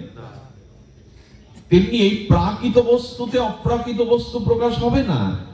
কিন্তু গোস্বামীপাদ বলছেন ভগবান অতি বিশেষ করুণা করে আমাদের মধ্যে নাম রূপে প্রকাশ হচ্ছে। দেখুন, আমরা অনেক জ্ঞানী হতে পারি, কিন্তু ভক্তি বিমুখ হলে জ্ঞান কাজে আসবে। আপনি যতই সুকর্ম করেন, দান ধ্যান যজ্ঞ করেন, যদি ভক্তি বিমুখ হয়ে করেন, আপনি যতই জ্ঞানী হন, যদি ভক্তি বিমুখ জ্ঞানী হন, ভক্তিমুখ নিরক্ষক কর্মযোগ জ্ঞান, কোন সাধনায় ভক্তি দিতে পারবে না, কোন সাধনায় কৃপা বা প্রেম ভক্তি দিতে পারবে না। সেটা জ্ঞান বলি, তপস্যা বলি, যাগযজ্ঞ বলি, যদি ভক্তি বিমুখ হয়ে যায়। ভক্তির মুখে তাকিয়ে আছে কর্ম, জ্ঞান, যোগ, তপস্যা। কার দিকে তাকিয়ে আছে? ভক্তির দিকে। ভক্তি হলো মা, মা ছাড়া গর্ভধারণ অন্য কেউ করতে পারে না। ভক্তি ধারণ কে করে? ভক্তি ধারণ করে জ্ঞান রূপ সন্তানকে, বৈরাগ্য রূপ সন্তানকে, কর্মরূপ সন্তানকে। এই জন্য কোটি জন্ম সৎকর্ম করেও আপনি পার পাবেন না। আপনি পৃথিবীর উচ্চ কোটি জ্ঞানী হলেও পার পাবেন না যদি ভক্তি বিমুখ হন। বন্ধা নারী মা হতে পারে? আকাশে ফুল ফোটে? ঠিক তেমনি ভক্তি বিমুখ জনের জ্ঞান কর্মের দ্বারা কখনো কল্যাণ হতে, মুক্ত হতে পারে না। এই জন্য ভক্তি মুখাপেক্ষী হয়ে থাকতে হবে আমাদের, তা না হলে কিন্তু কর্মযোগ, জ্ঞান। তো সেই ভক্তি আনয়নের জন্য এই বিশেষ কলিযুগে যেটা সাধু মহাত্মারা, প্রচারকরা বারবার বলেন, সেটা হলো ভগবানের নাম ধর্মকে আশ্রয় করা। ভগবানের নাম ধর্মকে আশ্রয় করা। হরি নাম সংকীর্তন, ভগবানের নাম আশ্রয় হলো। কারণ নাম ব্যতীত এই যুগে প্রেম ভক্তি পাওয়া, সব সাধনার মূলে হলো হরিনাম। আপনি জ্ঞানী হন, কর্মী হন, নাম ব্যতীত এই যুগে, ওই তো বলেছেন, নাম রূপে কলিকালে কৃষ্ণ অবতার, আর কোন ধর্ম কইলে না হইবে পার। সহজ কথায়, নাম রূপে কলিকালে কৃষ্ণ অবতার, আর কোন ধর্ম কইলে না হইবে পার। হতে পারবে না। তুমি নাম আশ্রয় না করলে কোনো কিছুতেই পার হতে পারবে না।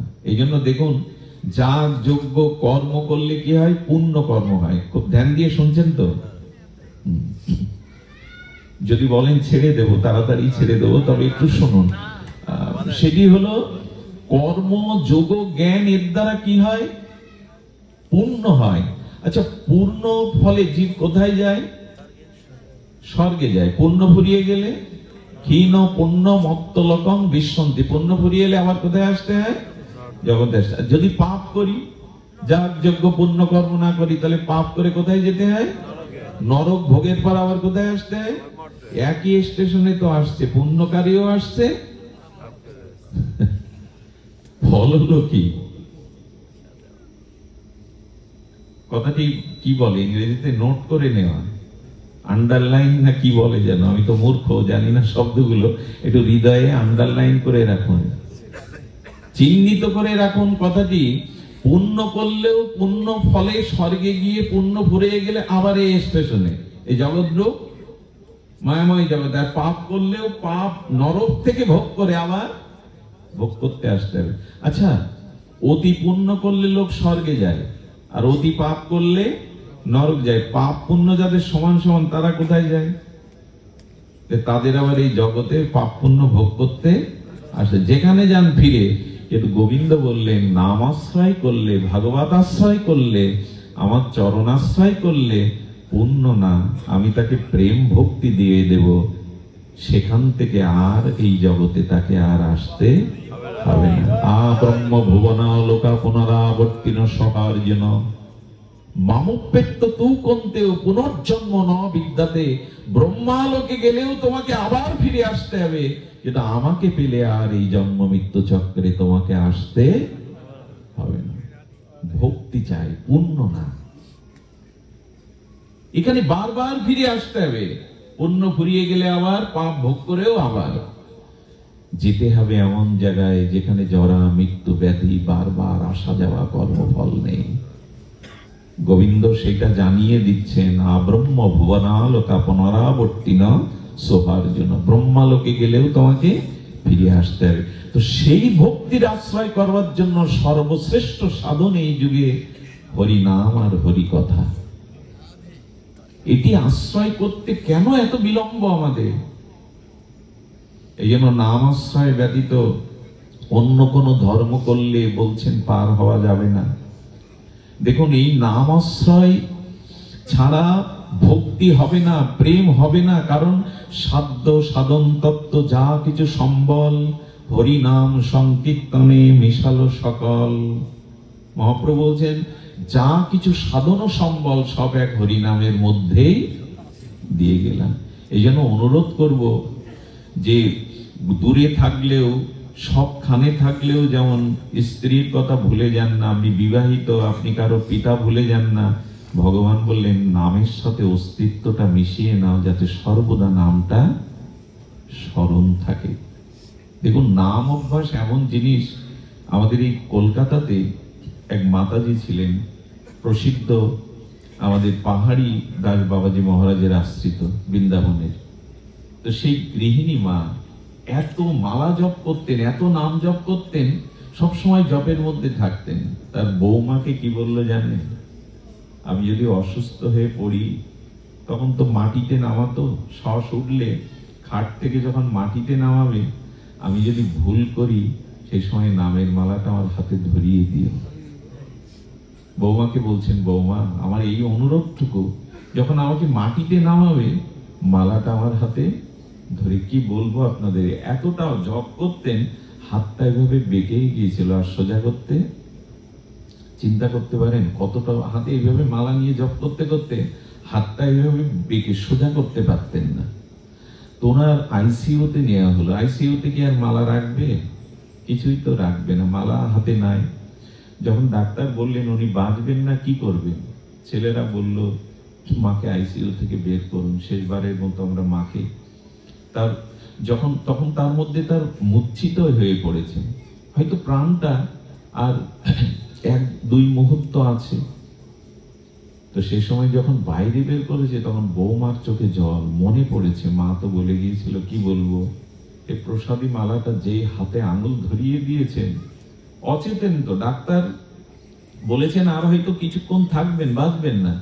হঠাৎ করে দেখা গেল আঙুলটা নড়ে উঠল, একটা মালা জপ করেই ওখানেই প্রাণ ত্যাগ করলেন। এটা কেন হয় জানেন? ভগবান বলেছেন যারা আমার নাম অভ্যাস করে, সর্বদা নামের মধ্যে থাকে, মৃত্যুর সময় যদি তার দেহে কোনো সাড়াও না থাকে, আমি তার হয়ে তার নামটা করে নেই। সারা জীবন তো সে আমাকে ডেকেছে, আমি তার হয়ে নামটা করে নেই। অনেক সময় সারা জীবন নাম করেছে, কিন্তু মৃত্যুর সময় হয়তো দেহে অসাড় হয়ে গেছে, বাকশক্তি রুদ্ধ হয়ে গেছে। ভগবান বললেন তখন ডিউটিটা আমার, দায়িত্বটা আমার, আমি ওর হয়ে নামটা করি। সারা জীবন যে আমাকে হৃদয়ে রেখেছে, জিহ্বায় রেখেছে, সে ভুলবে কেন? সে ভুলবে কেন? আমি শুনেছি বৃন্দাবনের মহাত্মাদের মুখে যে হাসপাতালে মূর্ছিত হয়ে অজ্ঞান করা হয়েছে, তবু আঙুল কর গুলছেন। এত নাম করে তাদের আঙুলগুলো সঞ্চালিত হয়, সঞ্চালিত হয়।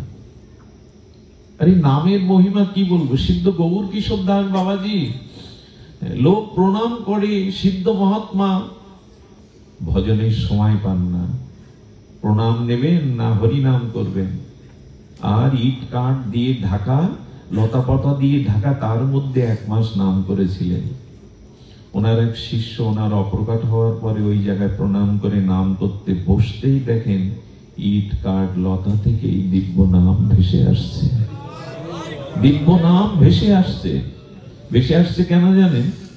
লোহাতে যদি চম্বুক বারবার ছোঁয়ান, বারবার ছোঁয়াতে ছোঁয়াতে লোহাটার মধ্যেও কিছুক্ষণে চম্বুকের ধর্ম চলে যায়। নাম অপ্রাকৃত, এত অপ্রাকৃত, ইট কাঠ গুলোর ভেতরেও নাম ধ্বনিত হচ্ছে। এই নয়, এইটুকু যদি আমাদের অলসতা আসে না, যদি নামের রুচি না আসে না, তাহলে কিন্তু আমাদের তপস্যা আমরা করতে পারবো না। দান ধ্যান যজ্ঞ আমাদের দ্বারা সম্ভব নয়, তপস্যা যোগ ক্রিয়া ধ্যান আমাদের জন্য এই যুগের জন্য নয়। এই জন্য অনুরোধ করব, নাম নেই। সেই শবরী মাকেও বলেছিল মাতঙ্গ ঋষি মা, জঙ্গলে বসে বসে কুটির করে জয় রাম জয় সিয়ারাম জয় সিয়ারাম এই নাম জপ কর, একদিন নামই তোর দুয়ারে আসবে। সারা জীবন নামাচার্য হরিদাস ঠাকুর হরে কৃষ্ণ মহামন্ত্র 3 লক্ষ নাম জপ করলেন, শেষে মৃত্যুর সময় শ্রীকৃষ্ণ চৈতন্য উচ্চারণ করে দেহ রাখলেন। কেন জানেন? সারা জীবন তুমি হরে কৃষ্ণ বলেছ, যাওয়ার বেলায় শ্রীকৃষ্ণ চৈতন্য কেন? বলে রাধা কৃষ্ণ মিলিত নামের পূর্ণ মূর্তি হলেন মহাপ্রভু। নাম করলে যে নামীকে পাওয়া যায়, হরিদাস দৃষ্টান্ত দেখিয়ে গেল। এই দেখো, আমি নাম আশ্রয় করেছিলাম, তাই নামই আমার বিশ্রাম সময়ে তার কোলে তার চরণ দুখানা হৃদয়ে রেখে আমি চলে গেলাম। নাম করলে নামীকে মিলিয়ে দেয়, নামের মধ্যেই তো নামী। এই যে শেষের দিনে নামীকে নামিয়ে আনে। নাম শব্দের অর্থই হলো নাম নামায়তি ইতি। যিনি নামীকে নামিয়ে আনেন তার নামই হলো নাম। নাম নামায়তি ইতি, অর্থাৎ যিনি ভগবানকে টেনে আমার কাছে নামিয়ে আনেন এরই নাম নাম। এ কথাটা তো সত্য। এখন যদি আমি বলি কার্তিক বাবা এদিকে আসুন, আপনি আসবেন? নামই তো ডেকে আনে। উনি আসবেন কখন? যখন ওনার নাম ধরে ডাকা হচ্ছে। তো জগতেরও তো এই নিয়ম, নাম ধরে ডাকলেই সে কাছে আসে। ভগবানের নাম নিলেই নামই নেমে আসে তার কাছে। নাম নামায়তি ইতি, সেই নামটা নেওয়া অভ্যাস করুন। আমাদের দ্বারা অন্য কিছু সম্ভব না, নাম আশ্রয়, নাম আশ্রয়। এই জন্য আমাদের মাঝে আরো একটা মজার জিনিস দেখুন, নাম যদি নিত্য নিরন্তর অভ্যাসে রাখতে পারেন, নিত্য নিরন্তর মহাপ্রভুর এই যে উপদেশ খাইতে শুইতে উঠিতে বসিতে নাম যথাতথা নিতে পারেন। নামের একটা ধর্ম কি জানেন? আমি নাম ছাড়তে চাইলেই তখন নাম আমাকে আর ছাড়বে না। দেখুন, কারো ভোরে ওঠা যদি অভ্যাস থাকে, রাত ব্রাহ্ম মুহূর্তে, রাত 4 ঘটিকায়, ভোর 4 ঘটিকায়, তো একদিন যদি রাত 3টে পর্যন্ত কোনো কারণে রাত জাগেন, ওই সময় 4টে আপনার ঘুম ভাঙবে। না উঠতে পারলেও ঘুমটা কে ভাঙায়? ওই সময় ঘুমটা অভ্যাস। এই জন্য নিত্য নিরন্তর নাম অভ্যাস করুন। এক সময় আপনি নাম না নিতে পারলেও, আপনি নাম ছেড়ে দিতে চাইলেও, এই বিখ্যাত এই কথাটি ঠাকুর হরিদাস জগৎকে শুনিয়েছিল। কাজী আমি নাম ছাড়তে চাই, নাম আমাকে ছাড়েনি। ভগবানের স্বভাব কেমন জানেন? পুতনা যখন কৃষ্ণকে ছলনা করে কালকূট বিষ পান করার জন্য কোলে তুলে নিয়েছেন, এক পলকে একটু স্নেহ দৃষ্টিতে গোবিন্দের মুখ দেখে পুতনা রাক্ষসীরও মনে এলো, সত্যিই যদি তোকে মা রূপে কোলে নিতে পারতাম, এসেছি তো রাক্ষসী রূপে, তোকে বিষ পান করাতে, সত্যই যদি তোকে পুত্র রূপে কোলে। এইটুকু কেবল এক ঝলকে একটু প্রীতি গোবিন্দকে দিয়েছিল। কিন্তু গোবিন্দ যখন তার প্রাণ টেনে নিচ্ছে, বিশেষ সাথে তার প্রাণটা টেনে নিচ্ছে, প্রাণ কেউ দিতে চায়, প্রাণ সহজে কেউ দিতে চায়, তখন পুতনা কৃষ্ণকে ছুঁড়ে ফেলতে যাচ্ছে, ছাড় ছাড় ছাড়, প্রাণ নিয়ে নিচ্ছে। গোবিন্দ তখন এসে বললেন, আমার একটা স্বভাব আছে, কেউ যদি একবার আমাকে ধরে তবে সে ছাড়তে চাইলেও আমি আর তাকে ছাড়ি না। আমার একটা স্বভাব আছে, যে একবার আমাকে ধরে সে আমাকে ছাড়তে চাইলে আমি আর তাকে। কি অপূর্ব ভগবানের কৃপা! একবার আমাকে যেন তেন ভাবে ধরো, তারপরে তুমি ছাড়তে চাইলেও আর আমি তাকে ছাড়ি না। এটা তার করুণা, তার কৃপা। একবার নামটাকে আশ্রয় করুন, দেখবেন আপনি নাম ছাড়তেই, এই যে হরি কথাকে আশ্রয় করেছেন না, পারবেন না। যেখানে হরি কথা দেখবেন, বুকে যন্ত্রণা হবে, না যেতে পারলে ব্যথা অনুভব হবে। একবার যারা হরি কথা হরি নামকে জড়িয়ে ধরেছে, আর সে ছাড়তে পারবে না। আরো কথা কি জানেন? যারা নিয়মিত আপনারা আসেন দূর দূরান্ত রাত জেগে, শুধু এই জন্মে আসছেন না, আপনাদের আশাটা অনেক জন্ম ধরে অভ্যাস, এই জন্য আসছেন। এক জন্মের স্বীকৃতিতে হরিকথাতে রুচি হয় না, অনেক জন্ম ধরে যাদের অভ্যাস তারাই কেবল আসে, হঠাৎ এগুলো হয় না। গোপীরা বলেছিলেন, ভরিদা জানা, যারা তোমার কথা মাধব বলে তারা এক জন্ম ধরে বলছে না, তারা বহু জন্ম ধরে তোমার নাম রূপ লীলা প্রচার করছে, এক জন্মে এটি হয় না। আর যারা তোমার কথা শ্রবণ করছে ভালোবেসে, তারাও বহু জন্ম ধরে শুনছেন, এবং এই জন্মে যে অভ্যাসটা করে যাচ্ছেন না, আগামীতেও যদি জগতে আসতে হয় তবে জানবেন এই হরিকথা আর হরিনামের নেশা আপনাকে ছাড়বে না। টেনে আপনাদের কোথায় নদী আর কোথায় সাগর বলুন তো? কত আঁকা বাঁকা না নদী। আচ্ছা, আঁকা বাঁকা নদী দেখে একবারও মনে হয় না এই জল কোথায় যাচ্ছে, কত আঁকা বাঁকা। কিন্তু নদী জানে আঁকা বাঁকা যতই থাক, পথ যতই বক্র হোক, আমি সাগরে যাবই। তেমন আবার যদি কোনো জন্মে যেখানেই জন্ম নেন, এ জন্মের হরিনাম হরিকথা আগামী জন্মেও আপনাকে নদীর মতো সাগরে নিয়ে যাবে, হরিকথায় নিয়ে যাবে, ওখানে আপনাকে আবার নিয়ে যাবে। এই যে আসছেন বারবার, এটাও গত জন্মের এই অভ্যাস ছিল। নদী যতই আঁকা বাঁকা থাক, সাগরে সে যাবেই, সাগরে তাকে যেতেই হবে। সাগরে না মিশলে তার পূর্ণতা নাই, তার প্রাপ্তি নাই। তেমন এই হরিকথাকে যারা একবার বহু মানন করে শ্রদ্ধা ভরে হরিনামকে গ্রহণ করেছেন, নাম আপনাদের নিয়ে যাবে সেখানে, নাম আপনাদের নিয়ে যাবে। সবশেষে বলি, সংসারের চিন্তা কামনা বাসনা নিয়ে খুব বেশি মজে থাকলে আমরা মূল কাজটা করতে পারবো না। কৃষ্ণ ভজনের জন্য দেহটা পেয়েছিলাম, ভগবত ভজনের মুখ্য সময় এটি। সবশেষে একটি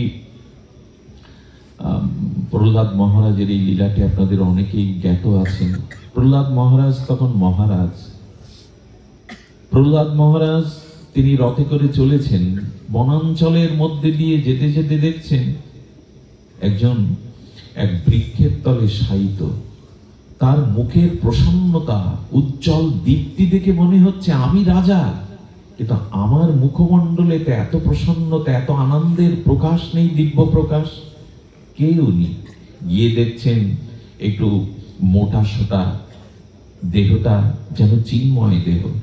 প্রহ্লাদ মহারাজ মনে করলেন ইনি সাধারণ না, প্রণাম করলেন। প্রহ্লাদ মহারাজ রথ থেকে নেমে প্রণাম করে বললেন, হে মহাত্মা, যদি আমাকে যোগ্য মনে করেন, আমার প্রতি যদি আপনার কৃপা দৃষ্টি থাকে, আমার দুটো প্রশ্ন আসে।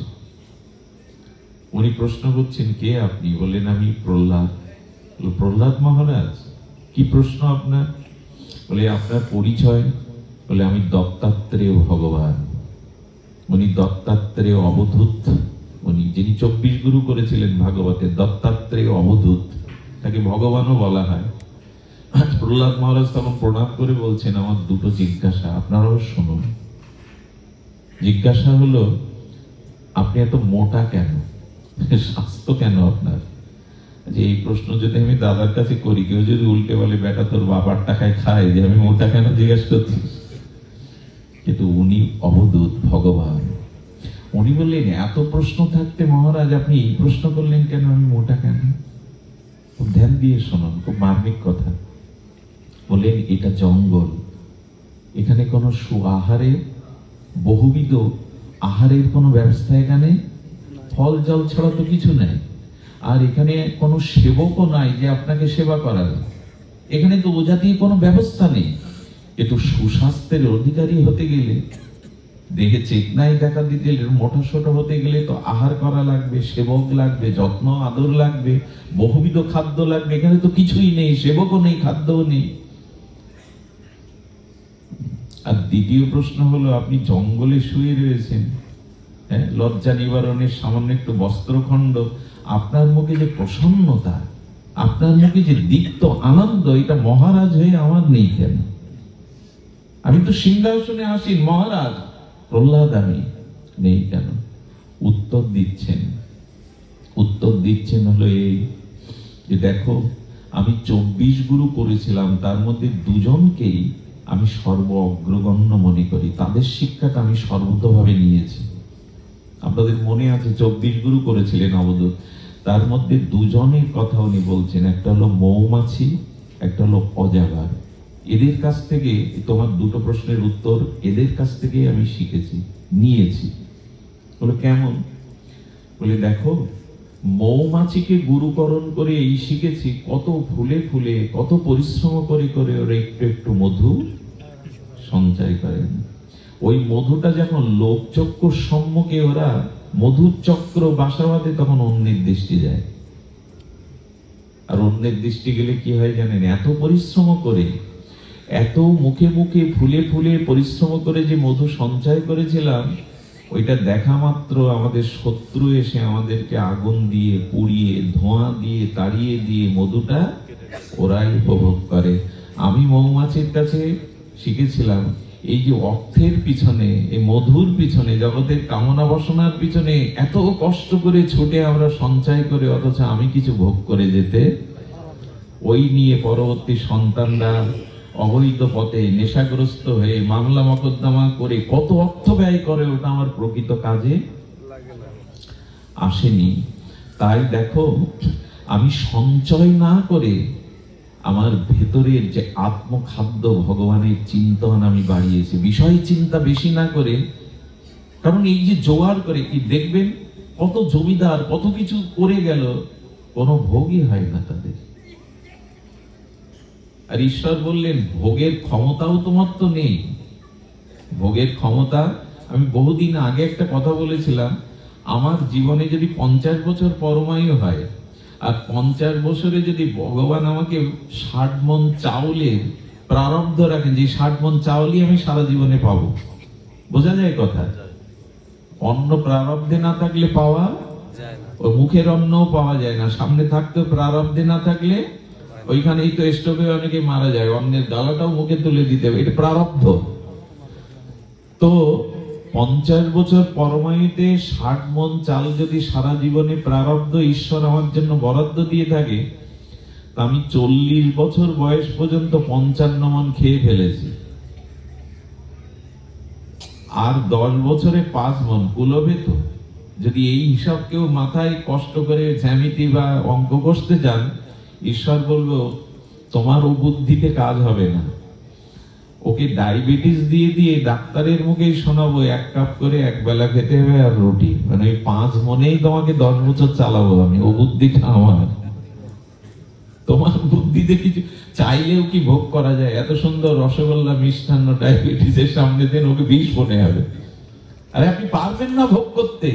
জীবনের জন্য যতটুকু প্রয়োজন পাহাড় গড়ে তুলেন না, চাপা পড়ে যাবেন। ওই করতে গিয়ে আর মূল কাজ করা। এই জন্য ধন দৌলত থাকুক, কিন্তু ওর থেকে একটু বেরোনোর চেষ্টা করুন। রামকৃষ্ণদেব বলতেন, কিছু পিপিলিকা চিটে গুড় খেতে গিয়ে এত খেয়ে বসে, ওর থেকে আর উঠে আসতে। কিছু পিপিলিকা দেখবেন পেছনের ভুলটা উপরের দিকে দিয়ে গুড় খায়, অল্প খায়, ওরা বেরিয়ে আসতে পারে। বিষয়ের মধ্যে অত ভোগ করতে যেও না, বেরোতে পারবে না, বেরোতে পারবে না। এই জন্য বললেন, ওই বিষয়ের পিছনে না ছুটে আমি সুস্বাস্থ্যের, মানে প্রসন্নতা, আমার মুখে যে প্রসন্ন, বিষয় বাসনার চিন্তা নাই, এই জন্য আমি এত প্রসন্ন। একটু ভজন করুন, বিষয় থেকে একটু বেরোন, দেখবেন মুখের উজ্জ্বলতা বাড়বে। দেখবেন ভেতরের প্রসন্নতা, উজ্জ্বলতা মানে কি? ভেতরের আনন্দটা বাইরে। এখন আপনাদের দেখে যতটা সুখী মনে হয়, পৃথিবীতে কেউ এখন এতটা সুখ পাচ্ছে না। ভগবানের ভজনের মধ্যে, সাধু সঙ্গের মধ্যে একটা চিন্ময় অপ্রাকৃত আনন্দ আছে, যে আনন্দটা অন্যখানে পাওয়া যায় না। সব থেকে কষ্টের কাজ করছেন এখন, অথচ সব থেকে আনন্দ পাচ্ছেন এখন। সব থেকে কষ্টের কাজ মানে কি? মাটিতে বসেছেন, ক্ষুধা তৃষ্ণা এখন জাগলেও সেটা মনে আপনি চাচ্ছেন না। খাদ্য, শয্যা, আপনজন, বিনোদন কিছুই না, আরো মুখ বুঝে 1-1.5 ঘন্টা কারো কথা শুনতে হচ্ছে, হজম করতে হচ্ছে। এত কঠিন কাজের মধ্যেও শান্তি কেন পাচ্ছি জানেন? এখন বিষয় চিন্তা নেই, ভগবত চিন্তা আসছে। এই জন্য মনের প্রসন্নতার জন্য মানুষ গান গায়, পিকনিক করে, কত জায়গায় বেড়াতে যায়, আরে সব থেকে প্রসন্নতা হলো হরি গুণগুণ গানে, হরি কথা সাধু সঙ্গের মধ্যে প্রসন্নতা। এর থেকে বড় প্রসন্নতা অন্যখানে পাওয়া যাবে না। তেষাং সতত যুক্তানাং ভজতাম প্রীতিপূর্বকাম দদামি বুদ্ধি যোগাং তাং উপজান্তিতে। কেন ভজন করবে না? তমেব শরণাঙ্গশ্চ সর্বভাবেন ভারত তৎপ্রসাদাৎ পরাং শান্তি। শান্তি পেতে পারো যদি আমার ভজন করো। বলেন এই জন্য আমার মুখে এত প্রসন্নতা। বলেন আমি মহারাজ হয়েও তো আমার মুখে এত আনন্দ। আর স্বাস্থ্য কেন? বলে আমি খাবারের চিন্তা করি না তাই স্বাস্থ্য বেশি। অনেক ধনী দোলালদের দেখবে রাত দিন খাকা করে কিন্তু শরীর, অনেক গরিব ঘরে বস্তির ঘরে তারা কেন জানে উনি বলছেন আমি খাবারের চিন্তা করি না বলে মোটা। যদি তার মানে তখন বললাম আমার আর এক গুরু হলো অজাগর। অজাগর শব্দের অর্থ কি? অজ মানে সাগর, আর গার মানে যিনি গ্রহণ করেন, আহার করেন। অর্থাৎ ছোট ছোট শাক শিশু পেলে অজাগর। আচ্ছা, অজাগর খাদ্যের জন্য এক জায়গা থেকে কোথাও যায়? কথা আপনাদের জানা আছে। অজাগর কিন্তু আহারের সন্ধানে কোথাও এক জায়গায় পড়ে থাকে। তবে অত বড় দেহ হয় কি করে? উত্তর দিচ্ছেন দত্তাত্রেয় ভগবান, আমি আহারের চিন্তাটার ভার তার উপরে ছেড়ে দিয়েছি। এক জায়গায় বসে আমি শুধু তাকে স্মরণ করি, তিনি কৃপা করে আমাকে জুটিয়ে দেন। আর ওই অল্পতেই সন্তুষ্ট থাকি বলে তুমি যেটা দেখছো সেটা হলো এই সুস্বাস্থ্য। অজাগর তো কোথাও যায় না। মানুষ ব্যতীত কেউ সঞ্চয় করে বা খাবারের চিন্তা করে ঘর থেকে বেরোয় না, কিন্তু বিধাতা প্রত্যেকটি প্রাণীকে আহার জুগিয়ে তার বাসায় ফিরিয়ে আনে। আমাদেরই শুধু পিপাসা মিলল না, এতে হবে কি আরো চাই, আরো চাই, আরো চাই। এই জন্য বললেন, আমি এর মানে কিন্তু আপনাদের সব ছেড়ে দিতে বলছি না আমি, কিন্তু আহারের ভারটা শুধুমাত্র সারাটা দিন যদি ওই অর্থবিত্ত রোজগারের কাছে যায় আর সারা রাত যদি ভোগে আর ঘুমে যায় তো উদ্ধার কবে হবে? সাধু হতে গেলে দুটো চিন্তা মাথা থেকে বাদ দিতে হবে, খাবো কি, থাকবো কোথায়।